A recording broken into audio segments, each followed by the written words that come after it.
How to download statements from Commonwealth Bank in CSV and export them as a PDF.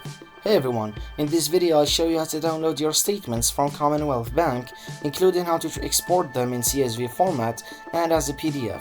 Let's get started. First, unlock your smartphone and open the Commbank app. If you don't have it installed, you can download it from the App Store or Google Play Store. Enter your login credentials, including your username and password. If it's your first time using the app, you may need to register for online banking.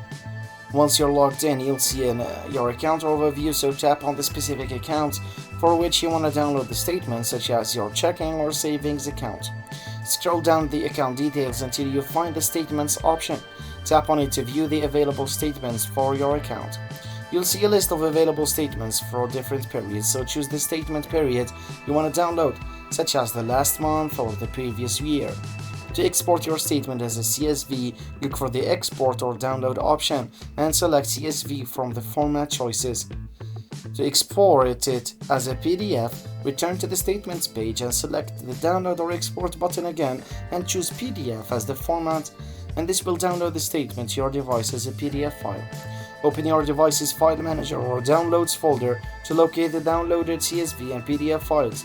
You can view both of them in any compatible app. Once the downloaded files, to review your transactions and balances, you now have your Commonwealth Bank statements in both CSV and PDF formats. If you found this video helpful, please give it a thumbs up and subscribe for more banking tips. Thanks for watching.